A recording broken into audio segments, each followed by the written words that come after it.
ابراہیم علیہ السلام نے اتنا سا کہہ دیا تھا کہ یہ جو بڑا والا بت ہے نا اس نے مارا ہے, یہ جو ہے نا, یہ جو مسٹنڈا بیٹھا ہوا ہے نا کلہاڑا گلے میں لٹکا کے, اس مسٹنڈے نے باقی بتوں کو مارا ہے. ٹھیک ہے نا. اور ابراہیم علیہ السلام نے یہ کہہ دیا تھا, آپ اپنی زوجہ حضرت سارہ کے ساتھ جا رہے تھے تو بادشاہ جو تھا نا وقت کا بڑا ظالم تھا, وہ کیا کرتا تھا جب بھی کسی مسافر کو دیکھتا اپنی بیوی کے ساتھ ہے تو اس مسافر کو قتل کر دیتا اور اس کی بیوی سے بدکاری کرتا تھا. تو اس لیے حضرت ابراہیم علیہ السلام نے اس وقت ان کو اپنی بہن کہا, بہن, تاکہ میں قتل سے, کیونکہ اگر شوہر کہتا تو وہ جان سے مار دیتا, تو کیا کہہ دیا یہ میری بہن, یعنی دینی لحاظ سے بہن ہے. تو یہ چند ایسی, اسی طرح ابراہیم علیہ السلام جب ابراہیم علیہ الصلاۃ والسلام جو تھے جب قوم جانے لگی نا کسی میلے میں, تو ابراہیم علیہ السلام کا ارادہ یہ تھا کہ ان بتوں کو میں گت بناؤں گا آج, جن کے سامنے لوگ جھکے رہتے ہیں نا عبادت کرتے ہیں, تو میں ان کی آج کیا بناؤں گا, گت بناؤں گا, کسی کو ٹنڈا کر دوں گا, کسی کو ناک کاٹ دوں گا کسی, تاکہ ان کو پتہ چلے یہ تمہارے بھگوان جو ہے نا یہ ایسے ہوتے ہیں, یہ کچھ بھی نہیں, یہ اپنی ناک کٹنے سے نہیں بچا سکتے, تمہاری ناک کی حفاظت کہاں سے کریں گے یہ قوم میں.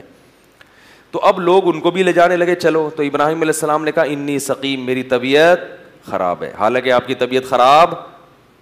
تو یہ تین چیزیں ابراہیم علیہ السلام سے ایسی ہوئی ہیں جس پر قیامت میں ابراہیم علیہ السلام کو ندامت ہوگی کہ مجھ سے جھوٹ کا صدور ہوا ہے. اور جب لوگ ابراہیم علیہ السلام کے پاس جائیں گے کہ آپ اللہ سے ہماری شفاعت کریں, تو کہیں گے نا نا نا, مجھ سے کیا ہوا ہے, مجھ سے تو جھوٹ کا صدور ہوا ہے, مجھے تو اپنی فکر لگی ہوئی ہے. حالانکہ وہ جھوٹ نہیں تھا. اپنی زوجہ کو جو بہن کہا وہ دینی اعتبار سے, لوگوں کو جو یہ کہا میری طبیعت خراب ہے, تو کیا مطلب ان بتوں کو دیکھ دیکھ کے طبیعت خراب ہو رہی ہے, تو وہ جھوٹ تھوڑی تھا. اور جو یہ کہا کہ یہ بڑے والے نے, یہ جو مسٹنڈا بیٹھا ہوا ہے نا, حضرت ابراہیم نے کیا تھا جتنے بت تھے نا سب کو کاٹ کے کلہاڑا سب سے بڑا والا جو تھا نا اس کے کندھے میں لٹکا دیا کہ بلی کس پہ ڈال دیں گے, اس پہ.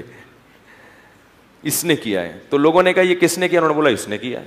تو یہ جھوٹ نہیں تھا, اس لیے کہ سب کو پتا ہے کہ یہ نہیں کر سکتا. جھوٹ تو کہتے ہیں کہ ایسی غلط بیانی جس سے لوگ یعنی وہ دھوکے میں آ جائیں. لیکن ابراہیم علیہ السلام کو اس پہ بھی کیا, اور یہ کر بھی کس کے لیے رہے ہیں, اللہ کے لیے کر رہے ہیں. تو وہ جو کہا کہ اس کے لیے کیا, تو سب کو پتا تھا کہ یہ تھوڑی کر سکتا ہے, اس لیے ابراہیم علیہ السلام نے کہا اس نے کیا. تو کہتے ہیں اس نے کیسے کیا, تو ابراہیم علیہ السلام فرمایا اس سے پوچھ لو یہ بتائے گا. تو انہوں نے کہا یہ تو بول ہی نہیں سکتا. تو حضرت ابراہیم یہی اگلوانا چاہ رہے تھے کہ تم خود اپنے منہ سے بولو کہ یہ بول نہیں سکتا. تو جو بول نہیں سکتا ہے وہ تمہاری حاجت کہاں سے پوری کرے گا. یہ ہوتا ہے تربیت کا ایک طریقہ کہ سامنے والے کے منہ سے آپ یہ الفاظ نکلوائیں.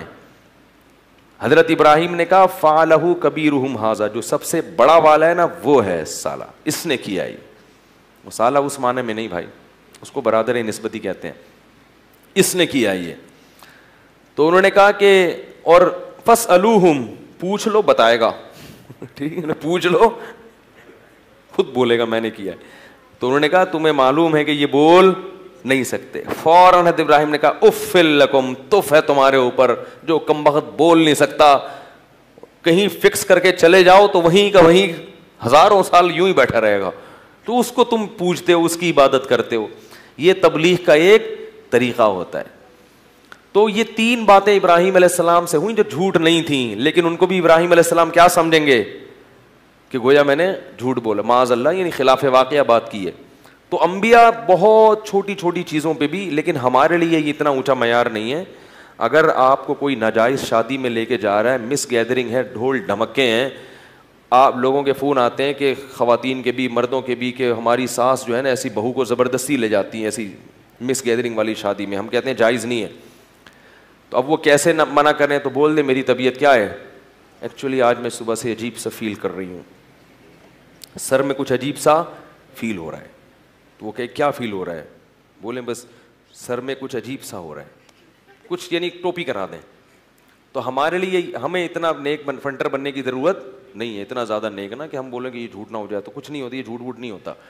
فیل ہو رہا ہے نا, غصہ آ رہا ہے کہ بھائی یہ کیا ہو رہا ہے, تو پیناڈول بھی رکھ لیں دو سامنے, ایک جعلی پیناڈول پہلے سے بنا کے رکھیں, ایسی ضرورت پڑتی رہتی ہے. جعلی پیراسیٹامول, پیناڈول, کچھ ٹیکے پانی کے, ٹھیک ہے نا, تاکہ کبھی ساس اس طرح کا مطالبہ کریں یا رشتہ دار آپ کو مجبور کریں ناجائز محفل میں جانے پر, تو وہ ٹیکا ٹھوک لیں اپنے کہ مجھے آج بہت تیز بخار ہو رہا ہے, میں نہیں جا سکتا. ایسے بھی ٹیکے آتے ہیں کہ وہ ٹھکتے ہی نہیں ہے نا, وہ اسپرنگ لگی ہوتی ہے, گھس جائیں گے, ایسا سامنے والے کو ایسا لگے گا جیسے سوئی اندر گھس گئی ہے. تو یہ سب جائز ہے, بلکہ ایسے مجبوری میں واجب ہے, کرنا پڑتا ہے, اس کے بغیر لوگ آپ کو جینے نہیں دیتے.